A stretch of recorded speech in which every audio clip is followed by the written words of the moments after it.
This is a conversation with Michael Sobolik, a senior fellow at the American Foreign Policy Council and an author of a book called Countering China's Great Game on China's grand strategy. In this interview, we talk about China's plan to become a global superpower. What are its main geopolitical ambitions? Where is their origin? How is China trying to build its global influence? And what are the main weaknesses of its strategy? The corporate sponsor of this podcast is Conductor, which provides software for crisis exercises for everything from cyber threats and supply chain security to hybrid warfare. And if you enjoyed this podcast and you want to support its continued existence, do consider becoming a supporter on Patreon. By doing so, you will help me make this happen, and you will get bonus content, the ability to ask questions to my guests, and full ad-free episodes. And now, enjoy the conversation. All right. So, welcome to the podcast. Thanks for having me. It's a pleasure. So, if we're going to be talking about China's great game and sort of its grand geopolitical strategy, it's good to start, I think, with where this strategy is coming from. And one of the reasons that I really appreciated your book was because you look at that in quite a lot of detail and you go further back than people usually do. So maybe to start, could you talk a little bit about your interpretation of where are the roots of China's geopolitical strategy of today? Sure. So I think you're right that a lot of China analysts on either side of the Atlantic tend to start history at around 1949 when Mao established the People's Republic of China. Every now and then, you'll have some analysts that will bring in the layer of analysis of the century of humiliation from the 19th century when various European powers infiltrated China and there was a divvying up of influence and all that stuff. But the real element of China's history that I think is so crucial to understand is that China has a long history of in its imperial era, which really goes overlooked. And I mean, let's face it, me from my side of the Atlantic in the United States, we like to talk about how we're the oldest democracy, but America isn't even 300 years old. By all historical accounts, we're still quite a young nation. Whereas China, like the People's Republic of China, is not that far past 70 years old. But China as an entity, like you can trace back the imperial era of China to 221 BC. And before that, you had the Warring States period. And that strategic heritage, like let alone strategic heritage, that historical heritage is still very real inside of China. And for anyone who spent time there, it's part of their material culture and it's part of their story. And even during the PRC's existence, you have Mao and even today Xi Jinping continually and consistently pointing back to that historical heritage to make sense of what China is doing today. So when I wrote the book, Countering China's Great Game, part of my strategic analysis centered around, like, listen, when you're in great power competition, you need data about your adversary to understand what makes them tick and why they behave the way they do. And fortunately for the West, China has given us a lot of data to understand because they're quite an old political entity. And if you start your analysis of China's foreign policy in the dynastic era from 221 BC to its collapse in 1912 AD, you pick up on some very interesting patterns of imperial overstretch and where that comes from, why dynasty after dynasty felt this impetus to grow and expand. I mean, from the first dynasty to the final dynasty, China grew by a factor of 4. And that is a political reality that many Chinese Communist Party officials have tried to conceal and hide from their Western counterparts. Like you see this in the early exchanges with Kissinger and Richard Nixon in particular. But that was my initial drive to begin my analysis, not with the founding of the PRC, but with the founding of China as an imperial entity. And if you want to unpack some of those findings, I'm happy to do so. But I think it's really important for strategists in Western governments to grapple with the reality that the PRC is the inheritor of a strategic culture that has been around a lot longer than the Chinese Communist Party has been ruling China. So, what would you say are some of those patterns in strategic thinking of how China thinks about itself and about the world that would have been true hundreds or even thousands of years ago and that would very much apply to China today? So, every government, no matter whether you're in the Indo Pacific, Europe, the Middle East, or the Western Hemisphere, wherever, every government is searching for some sort of legitimacy, a way that they can justify their rule to their own citizens and to the outside world. And the story of Western understandings of legitimacy are quite different from that of in China's history. For China, and for the imperial era in particular, legitimacy consisted around two things. The first was this very closely, deeply held conviction that Chinese civilization was the benchmark of civilization in their near abroad. And historically, that was I think that's a very defensible case to make because partially for reasons of geography and topography, and I think also perhaps for cultural reasons too, civilization thrived in China early proto Chinese dynasties in ways that it just didn't in their surrounding nomadic tribes. So China had this early sense of civilizational superiority, which over time translated into a conviction of political superiority as well. If it, in Mandarin, this understanding of civilizational superiority is captured in the word that the Chinese use to just what how they call themselves. Zhongguo in Mandarin, how we translate in English to China, literally means Middle Kingdom. And this is not just a geographical statement that they were making thousands of years ago. They believed civilizationally they were the Middle Kingdom and the standard by which all other civilizations were measured. And the political aspect of this, throughout all of Chinese history, there was this belief that China was meant to rule over quote unquote all under heaven, or in Mandarin, tianxia. And that was derived not just from that root understanding of civilizational superiority. In Chinese understanding of governance, the emperor was thought to be the actual son of heaven. So that is not just a proto religious claim, that's also a political claim, one that is quite expansive. And if you look at that understanding of Tianxia in the throughout Chinese history, there's no real limiting principle of it. So you have very stark claims of civilizational superiority and political power. And the way that the two mingled with each other was that when a dynasty was able to match up its claim to civilizational greatness and to translate that into political power in its near abroad, that was the measure of legitimacy. That was how all was right in the world for China. By its political dominance, it was an evidence that they were, in fact, the superior entity.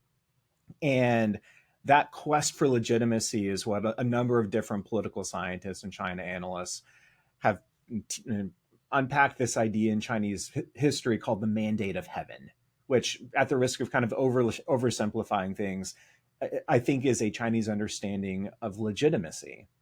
And it's one that tends to encourage dynasty after dynasty to expand, to assert more and more power in its near abroad, and then eventually outside of its near abroad as China's history continued. And I think this story is really crucial for Western analysts to understand, because in the United States and throughout European democracies, we have an understanding of legitimacy that is inherent within our political system. Free and fair elections. It doesn't get much more complicated than that.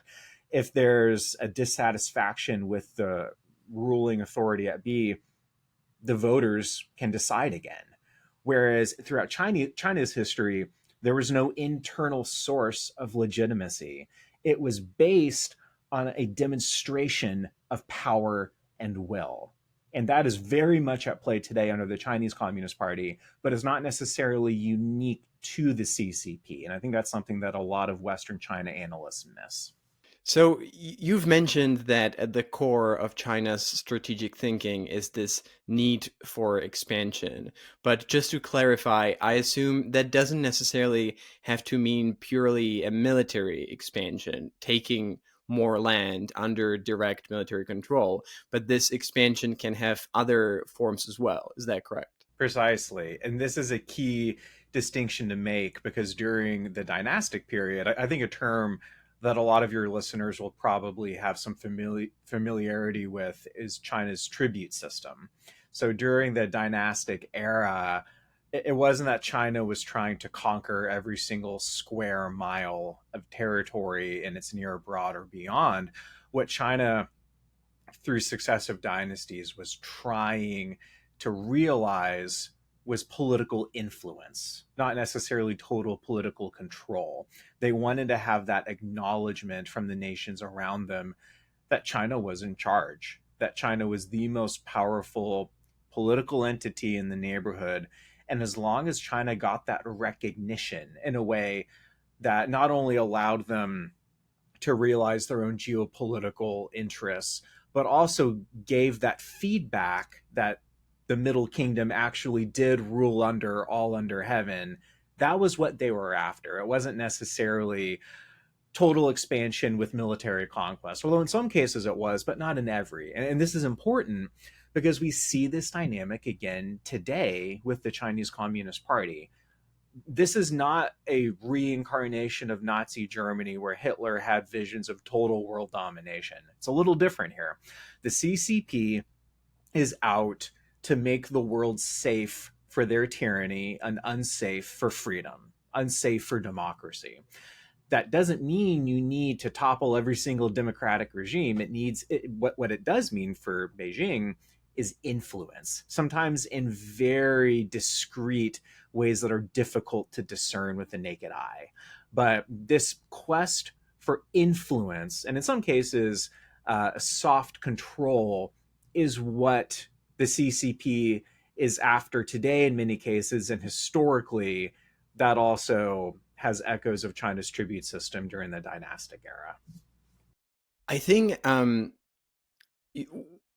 one of the examples of this influence that you're that you're talking about in the book and that you dedicate quite a lot of attention to is the Chinese Belt and Road Initiative, which you put there as an example of this global strategic uh, attempt to expand its influence. And I think it's really interesting because the common perception is, and that I would probably share, is that there was a lot of buzz around the BRI maybe 5 or 10 years ago. But since then, it sort of petered out. It wasn't really successful. You don't really hear about the Belt and Road Initiative very much anymore. And I would say the common assumption would be that it didn't actually help China that much, that it wasn't as successful as maybe the Chinese leadership hoped it to be. So I would assume that you don't really agree with that assumption. The Belt and Road is historically, when it was rolled out in 2013, Xi Jinping was not shy about characterizing it as the centerpiece of his foreign policy. He wrote it into the Constitution, and from 2013 certainly to 2016, the amount of funding the project received was astronomical, and it was really impressive, and it was turning heads everywhere on both sides of the Atlantic. Where I think you are right is that the BRI today is a shadow of its former self, at least in terms of how much funding it gets for hard infrastructure. I mean, let's face it, the Belt and Road does not look like it used to. Instead of throwing billions upon billions of dollars in every single region of the globe for really far flung, impressive infrastructure projects, the Belt and Road has been retooled, and it's been retooled and in some cases scaled down and redirected into different industries. Green energy is a notable one, but I think there's a second element of what's happening with the Belt and Road that a lot of analysts are missing, and it's this: from its inception, the BRI was never primarily an economic venture. And I think there are a couple defenses of that. The first one is that it hasn't really made a whole lot of money for Beijing. And on paper, the BRI was supposed to solve multiple problems for China all at the same time. One of them, of course, was the quest for increased economic influence at Washington's expense. But China also had these internal issues of increasing unemployment and overcapacity with production that they needed to find ways to export. And they thought the Belt and Road would be this really elegant way to make sure that they could export surplus labor where there weren't enough jobs inside of China. Maybe they could find jobs for their employees in other parts of the globe with BRI projects. And they also had this excess capacity that they could try to channel in those same directions. On paper, a pretty elegant solution. In reality, it hasn't worked out that well for China. Like the BRI is not a silver bullet for China's economic woes. And it was kind of fanciful thinking, perhaps, to ever think it could be. But even so, the Belt and Road was not primarily about economics. It was primarily about geopolitics. And I think if you look at Xi Jinping's description of it, you see it, that truth embedded in the earliest articulation of what the BRI is.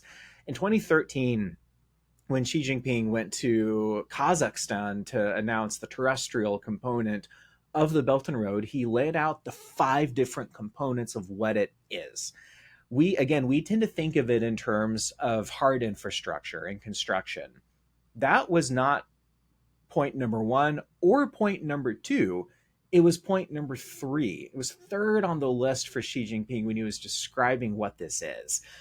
I think point number 2, if I remember correctly, was reducing barriers to cross-border trade. Point number 4 was commerce negotiated and finalized in local currency, aka let's move away from the dollar whenever and wherever we can along in this project. And number 5 was people-to-people diplomacy, or people-to-people relations and engagements. So what was point number 1? It was policy coordination. It was getting nations inside of the project to be singing from the same song sheet on policy. And when you listen to Xi Jinping talk about the BRI, it is not an end unto itself. It is always linked to this broader vision that Xi has for the globe, what he calls a community of common destiny for all mankind. Which, if you peel back what that means and understand it in the party's own terms, it's a quite Marxist vision of the world and of the future of the world that the CCP is trying to build. The BRI, I think, is a project that the CCP is willing to lose some money on, and they have, because their primary motive is not to make a profit. It is to turn the focus, the political focus and the economic focus, the key regions of the world and the key nations of the world away from the West and toward the East. And I think the best example of where this might actually be working, at least in some key ways, is in the militarized realm. I argue in the introduction of Countering China's Great Game and throughout, I think, Chapter 3 and Chapter 5, that the BRI is entering its second phase. Phase 1 was hard infrastructure, a lot of money, a lot of big construction projects. The second phase is what follows that memorandum of understanding that every nation signs to enter the BRI. Not that long afterwards, the People's Liberation Army come knocking on your door. And you see this in the Pacific Island region. You see this in Southeast Asia, you see this in the Middle East, and you see this in Latin America. What follows BRI construction projects is often either PLA naval presence or intelligence presence or a combination of both. And the BRI, I think, has proven to be a really effective tool to open the door for China's expansive military presence in the regions that they are trying to gain a foothold in. And from that perspective, I think it is proving to be fairly successful, and I think should be a cause of concern. Just a quick break here to let you know that the corporate sponsor of this podcast is Conductor, which provides software for crisis exercises for everything from cyber threats and supply chain security to hybrid warfare. Thank you, Conductor, for sponsoring this podcast. And now, back to the conversation. I think it's really interesting that the way you describe BRI was to get the countries where it's doing these projects to sort of sing China's song, to accept the same policies and to see the world in the same way.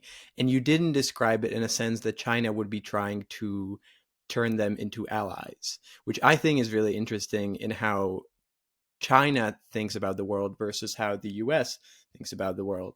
Because maybe you would correct me if I'm wrong, but it seems like China doesn't try to get allies or build alliances, and it doesn't even have any, maybe. Versus, whereas the US, that's at the core of its foreign policy to build alliances all over the world. So I would be interested to know if you would agree with that, and if you think that it's perhaps a weakness of China's geopolitical strategy. I think you're right. I think you're absolutely right that Beijing does not try to cultivate alliances, at least in the way that the United States has. I think that the alliance system is really crucial to understanding American foreign policy and the way that the United States has chosen to conduct itself globally, which I am the first to admit we have done so quite imperfectly, repeatedly and multiple times. But I do think that the alliance system is a hallmark of American statecraft. And I think it is a really, really shining example of US foreign policy. We had this moment of really critical decision leaving the 19th century and entering the 20th century, where if America wanted to go down the road of becoming an imperial power, we could have done it. In the wake of the Spanish American War, not only did we get new territory in the Caribbean, we got the Philippines out of the Spanish American War, and it left the United States with this awkward question of we were a revolutionary power against one of the greatest empires in Europe, and now yet here we are holding effectively colonial protectorates. What do we do? And our slow but steady decision was to move away from that model of statecraft and to have a path toward power and influence that was denominated primarily by commercial power and free trade, and then connected with that a network of alliances. And I think the calculation behind that is really foundational to American strategic culture. If we believe that freedom and liberty are good enough for the people of the United States, then they also have to be good enough for other nations across the world. And where we can try to engage with other nations as true, actual partners and not as a principal and subsidiary kind of relationship, I think that is certainly unique to the United States, and I think it's a good thing. China has not tried to cultivate allies in that way, and if you look at their history, they never really did. Like part of like this whole notion of the Middle Kingdom and ruling over all under heaven. On the one hand, yes, there is some belligerence in there, and that does stem from the legalist tradition in China's philosophical heritage, but it's also quite Confucian in this hierarchical approach to the world. Instead of building partners where there is a commitment there, China is trying to gain a recognition of superiority, of their superiority from other nations. And like I wrote about this a lot in chapter 5. There are of the book. There are really interesting examples in Africa, in particular, how that dynamic plays out. But in terms of is it a weakness or not, I think it can be. I think it certainly can be. In the short run, it does accrue some benefits to Beijing because they can move a bit faster than democracies can. They don't need to build consensus, they don't need to secure buy in. If they are the most powerful nation in their network, then they can pursue their own interests. And if they also have that corresponding economic influence, it's difficult for smaller, less powerful nations to push back on them. It's like that famous exchange in 2010, which I realize is like 14 years ago, but it's an interesting data point in this conversation, where Yang Jiechi, who at the time was the foreign minister of China, was in Singapore for an ASEAN summit, and he got really irritated at, I believe it was the Singaporean foreign minister, and that really famous quote came out of that exchange. He said, China is a big country, other nations are small countries, and that's just a fact. That really encapsulates the CCP's statecraft in a lot of ways. And I do think that approach has or could have diminishing returns. Uh, Part of that calculation is also going to be how effective and how unified our Western alliance is going to be. How willing are we going to be to go toe to toe with Beijing on key issues of critical importance? How effectively can we offer an alternative, an economic alternative to these nations in Beijing's orbit? So it's not necessarily a predetermined weakness, but it could be. And I guess you see it already in the Pacific, where China is still kind of alone. It does have countries that don't oppose it, but the US once again have the benefit of having allies like Japan or South Korea or Australia or even Europeans that even before any potential conflict help to balance the situation, but especially if there was a conflict, that would probably matter quite a lot. It could. And I think, though, what we're kind of dancing around is this open question, not only among America's allies, but frankly within the United States. There is no consensus that the West is in a Cold War with the People's Republic of China right now. That consensus does not exist.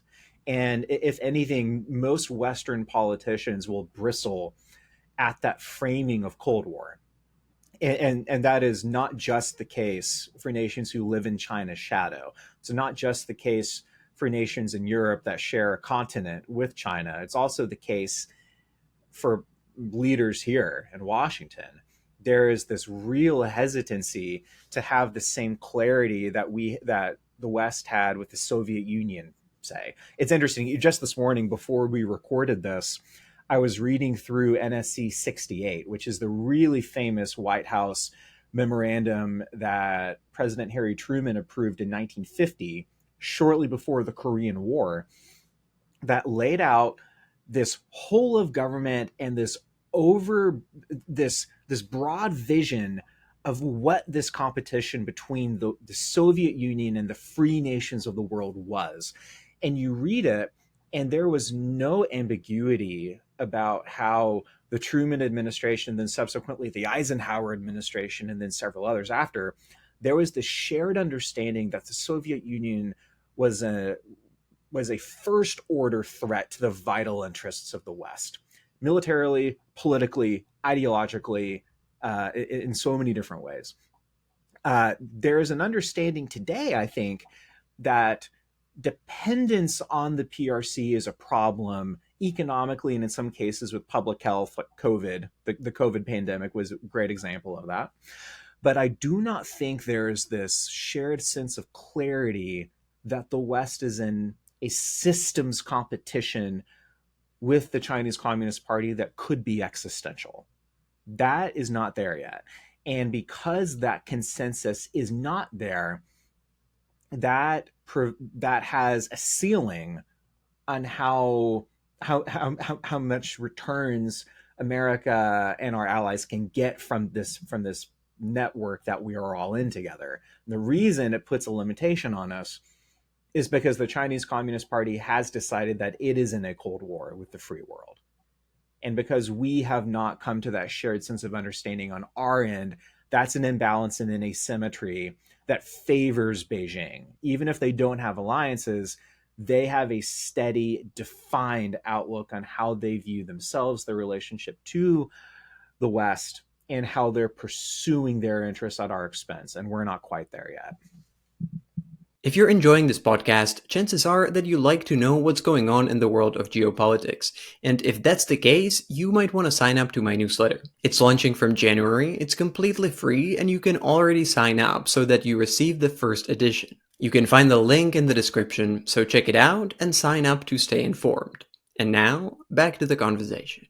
Talking about alliances, I think that one other weakness that I tend to see in China's geopolitical strategy and how it approaches the world, and I would be really curious to know whether you would agree, but I feel like very often China sort of inadvertently keeps turning countries that could either be allies or at least neutral to it against it, because it tends to act overly aggressive or just not very diplomatically. And I think Europe is an example when, at least during a certain period, Chinese diplomats would perform the sort of wolf warrior diplomacy, and they would act so undiplomatically that it would be almost offensive to their host countries. And we could see the same thing with China. China's behavior towards Australia or the Philippines, that because of it, then sort of in response have to turn against China, even though they would maybe prefer to keep more balanced relationship. And I never fully understood why does China do that, but it seems that if they were more diplomatic and subtle, they would actually do much better. So I would love to hear your take. I think that Xi Jinping has been one of the most helpful individuals in making the West more unified and stronger in a lot of different ways, and in some cases, not only the West.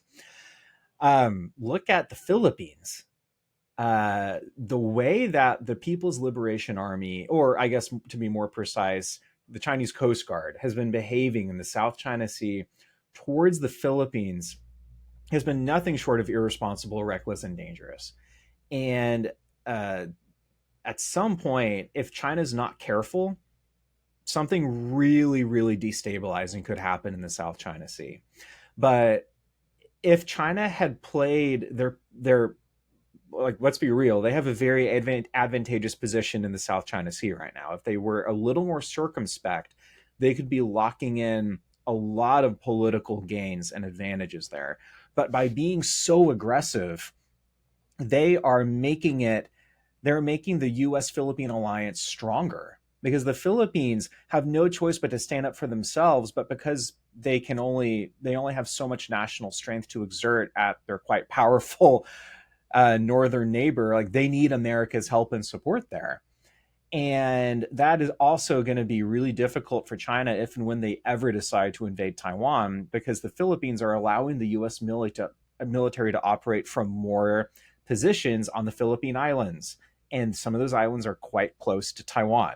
So, like, China has, in some cases, created strategic problems for itself. And I think your example of wolf warrior diplomacy is a really good one, because there were certain moments, especially during the COVID pandemic, where the bellicosity and just the lack of decorum from some of these PRC diplomats was stunning, in almost this way that kind of like that example again that Yang Jiechi said in 2010, like, China's a big country, other nations are small countries, and you just need to accept that. And it was really this aggressive rhetoric of how dare you question the PRC. And with the Australians, when they had the temerity to ask for an investigation into the origins of the pandemic, the economic penalties came from Beijing immediately. And they had the most unreasonable demands on the Australian government, demands not only relating to foreign policy, but to demands that got to the domestic politics within Australia. Like, it is not enough for the PRC to have a nation that won't do something aggressive towards them. They're trying to change the internal politics of a lot of these countries, like European Countries, the United States, Australia, like they're trying to do this in Taiwan. They're trying to exert their influence in Japan, South Korea. Like this is a global thing. And like, where does this come from? I think part of it was the similar calculation that Beijing made in 2008 and 2009 in the wake of that global financial crisis.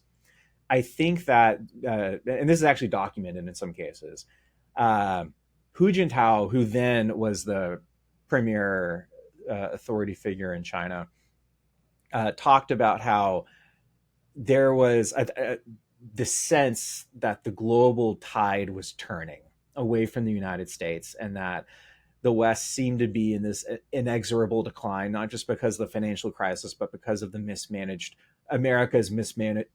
wars in Iraq in particular. And there was the sense that our moment has come. The moment of to restore the greatness of China has come. The long-term trends are favorable. This is it. And then when Xi Jinping rose to power in 2012 and 2013, those calculations, I think, were even more locked in. And during COVID, I think that there was this wager, perhaps, that they sensed an opportunity, because I think Western economies and the virus itself hit the West a lot harder and a lot sooner than it really hit China, at least from the outside looking in. And they sensed an opportunity. And I think that wolf warrior diplomacy was part of that calculation, that we have more weight that we can throw around. We have more influence that we can throw around, and other nations can't do that much about it. That turned out to be a miscalculation on their part, and one that drove democracies closer and closer together. So I think this is in some ways where, like, we're talking a lot about how democracy has its own set of weaknesses, to be sure. And perhaps the American system and the EU system have unique weaknesses too. But the PRC has their own sets of weaknesses as well. There is no really good feedback loop for policy self correction, because I think it's quite possible that Xi Jinping has created this insular bubble around him where there's no incentive for people to say hard things, like to tell hard truths to him. And like, a lot of these purges from the PLA over the past number of months, we admittedly have some level of speculation because there's only so much we can know from the open source. But it seems to be that Xi Jinping is still struggling to exert the kind of control over the military that he wants to have. And he has not been bashful or shy about cracking down on people. Speaking of Hu Jintao, look at what happened to Hu Jintao at that conclave where he was unceremoniously escorted out with all the foreign media present. Xi Jinping is not afraid to exert an iron fist of rule. And I think it's quite possible that he may not have people around him to say, sir, we need to rethink this directive that you've given. And that's a problem for their system. So it's not that Beijing is 10 feet tall, because they're not. It is quite a complicated dynamic we all find ourselves in right now. I'd love to talk a little bit about the future as well. And I'd love to hear your thoughts on quite a famous theory of peak China that Halbrand's came up with, which basically, just to summarize it, argues that China is not really the long-term threat to the US hegemony that is sometimes assumed, because in terms of national power, for various reasons, it has already peaked, or it's peaking, and in the future from now on it will only continue to decline, but that in the short term rather than the long term it is actually a bigger threat than it is generally assumed, because declining powers are more dangerous than rising powers. And as a declining power, if that is true, it might be inclined to act militarily while it's still in the stronger position before its position gets worse. So I'd love to hear whether you would agree with that, and how does it fit within your wider analysis of China's grand strategy. I think Hal is onto something. And I think that a really important book that I would also recommend to anyone listening. Hal Brands and one of his, I think, former colleagues, Michael Beckley, wrote an important book a couple of years ago, or maybe within the past year, on this, called Danger Zone. And it's the exact argument that you're making. Long term, economically and demographically, China is facing some really intense headwinds, and it's an open question whether they can overcome it. They may be a declining power, perhaps. I think you can make a reasonable case for that. I also think that Hal and Michael are equally correct when they say in the short term they're even more dangerous than a lot of analysts and politicians would give them credit for. So I think that this should instill a sense of urgency. It's not that the CCP can evade those longer term trends by locking in gains today. Like, even if they were to take Taiwan, that wouldn't change their demographic crisis, in the long term. It wouldn't necessarily turn around their economic woes, but it sure would help in the short term. So I think that the psychology of declining powers is one that we need to consider. I also think, though, that when you talk about responsible policymaking and responsible statecraft, hope for the best but plan for the worst. Uh, Policymakers on both sides of the Atlantic, I think, should have as their operating assumption that the CCP is going to continue to be a highly resilient political entity. They have been through hell and back.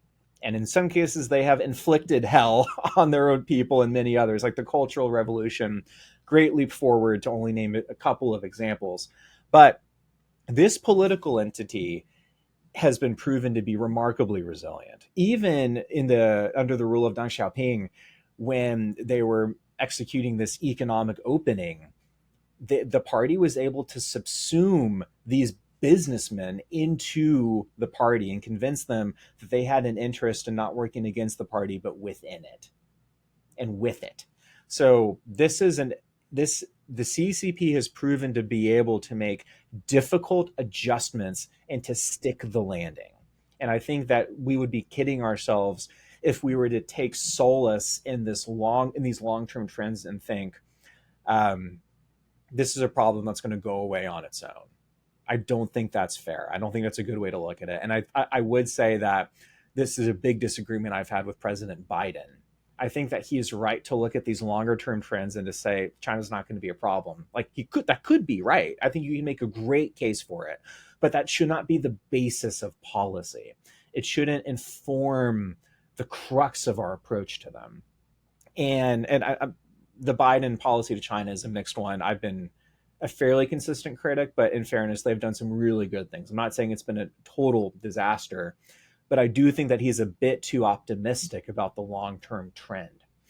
And if the United States and our allies are going to preserve a world that is favorable for democracy, we can't sleep on this one. We're going to need to find ways to weaken the CCP's ability to exert its influence and control globally.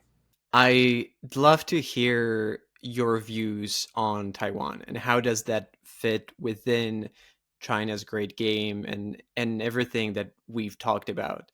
And perhaps one aspect that I think is interesting is that you've sort of highlighted that China's main goal is to expand its global influence, that it's not uh, Nazi Germany with its dream of complete world domination, and that it also, as you've said, maybe prefers other solutions than purely military conflict if it has the choice.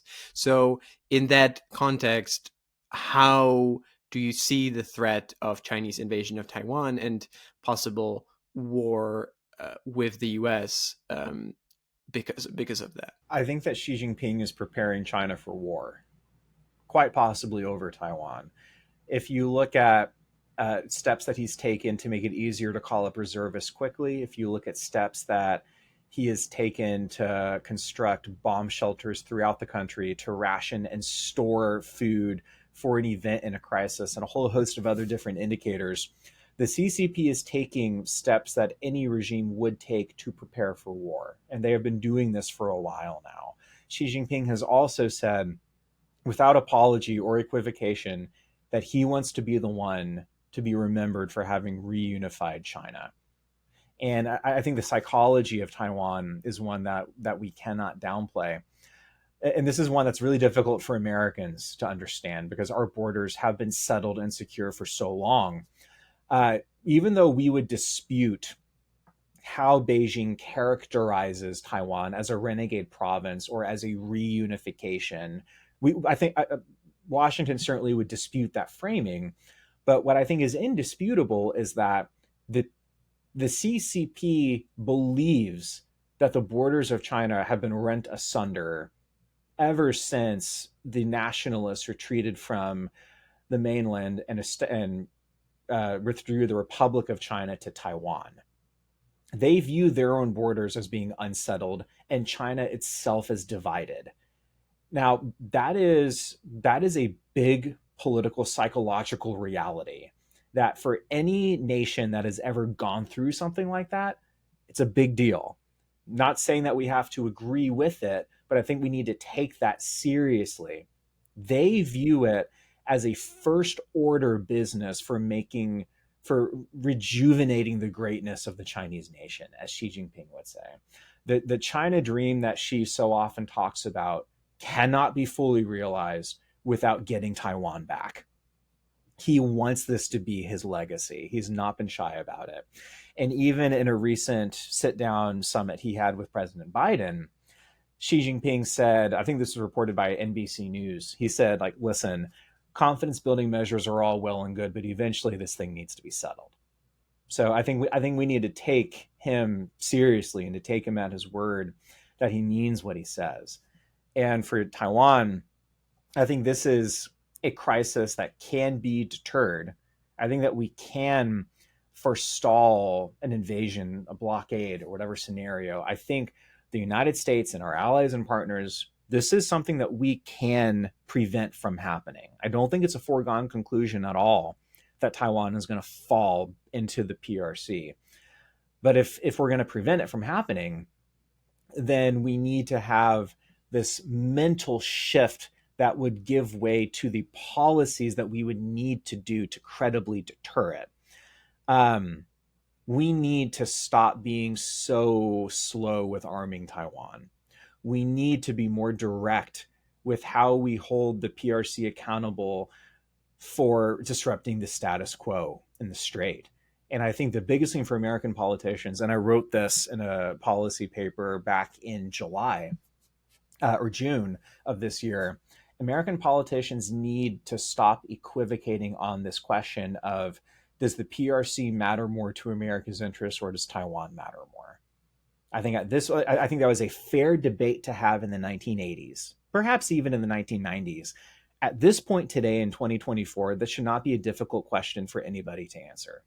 The CCP is a revisionist entity that is trying to make the world safe for its tyranny and unsafe for democracy. And Taiwan is one of the most vibrant, maybe the most vibrant democracy in the Indo-Pacific, certainly in East Asia.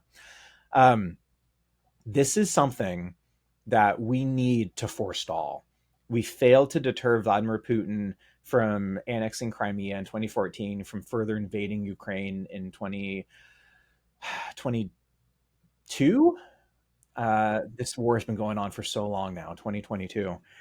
Um, yeah, um, we failed to stop Putin. We cannot fail to stop Xi. If he gets Taiwan, he's not going to stop there.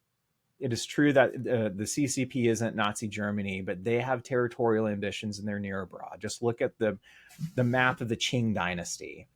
And look at their aggressiveness on the Sino-Indian border. Look at the territory they lost to the Russians in the 19th century in the far northeast. Look at what they're doing with cross-border settlements in Bhutan. Mongolia will not fare well if Taiwan falls. And it's near abroad. This is a belligerent, expansive power, as it always has been throughout its imperial history. That is not changing. And making sure that Taiwan does not go the way of Ukraine must be the primary defining interest of transatlantic statecraft. This is something that we need to get right. One of the major potential problems for China that you talk about in the book and that you've already mentioned is the what do you call imperial overstretch, which is probably something that all great powers are at risk of, or countries that want to be great powers, and that they may naturally tend to expose themselves to something like that. So why would you say that in particular for China this could be a major problem? Thank you for listening to this conversation. If you'd like to hear the rest of it, you can find it on my Patreon. Click the link in the description or go to patreon.com/decodinggeopolitics. And if you decide to become a supporter, you get bonus content, Patreon-only episodes, and you will be able to ask questions to my future guests.